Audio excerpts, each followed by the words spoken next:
পথিমধ্যে এক ব্যক্তিকে মসজিদের অনুদান হিসেবে ২০ টাকা দিয়ে যেন নিজের বিপদ ডেকে আনেন প্রবাস ফেরত ইউসুফ ব্যাপারী। একটানা ৩ দিন না খাইয়ে রাখা হয় তাকে।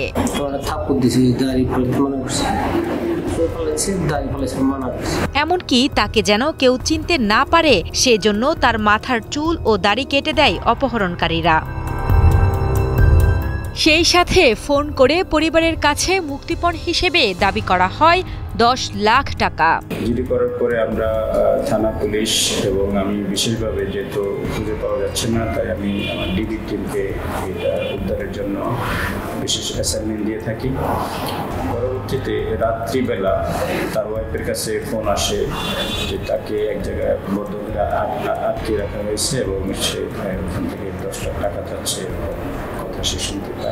গত ১৬ এপ্রিল দুপুরে ফার্মাসি থেকে ওষুধ কিনে বাড়িপথে হাঁটছিলেন ফরিদপুরের প্রবাস ফেরত ইউসুফ ব্যাপারী। পথিমধ্যে টুপি মাথায় ২ যুবক মসজিদের নামে টাকা অনুদান চান তার কাছে। পকেট থেকে ২০ টাকা দেয়া মাত্রই অজ্ঞান হয়ে পড়েন ইউসুফ।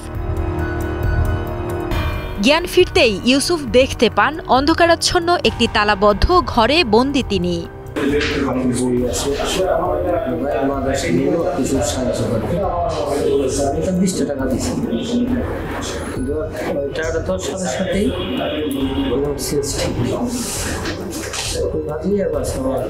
এক পর্যায়ে স্বজনরা থানায় অভিযোগ দায়ের করলে তথ্য প্রযুক্তির সহযোগিতায় বরিশালের একটি আবাসিক হোটেল থেকে ইউসুফকে উদ্ধার করে ডিবি পুলিশ।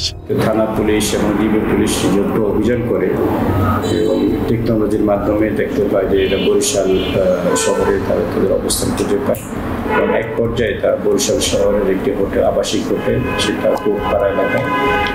হোটেলটির নাম আবাসিক স্বাগত হোটেল। সেই হোটেলের ৩০২ নম্বর রুম থেকে তাকে তালাবদ্ধ অবস্থায় রুমের ভিতরে পায়।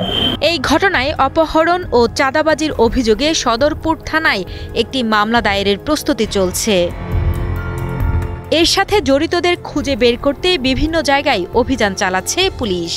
এক পর্যায়ে এই অপহরণকারীরা তার চুল কেটে ফেলে, দাড়ি কেটে ফেলে, কেটে তার পোশাককে পরিবর্তন করে নতুন পোশাক পরিধান করে, যাতে কেউ তাকে চিনতে না পারে, কেউ তাকে আইডেন্টিফাই করতে না পারে। তো আমরা এই ঘটনায় একটা নিয়মিত অপহরণ মামলা নিব, চাঁদাবাজির মামলা নিয়ে এবং আমরা বিস্তারিত তদন্ত করবো। আশা করি যে আসামি যেখানেই থাকুক, যারাই হোক না কেন, তারা আইনের আওতায় তাদেরকে আমরা নিয়ে আসতে পারি। উল্লেখ্য, অপহৃত ইউসুফ ব্যাপারী ফরিদপুরের সদরপুর উপজেলার ঠাকুরডাঙ্গি গ্রামের মুক্তিযোদ্ধা আজহার ব্যাপারীর ছেলে। ২০০২ সালে কাজের সুবাদে ১২ বছর কাতারে থাকার পর আবারও দেশে ফিরে আসেন ইউসুফ ব্যাপারী। সেই থেকে কৃষি কাজ করে দিন পার করেন ইউসুফ।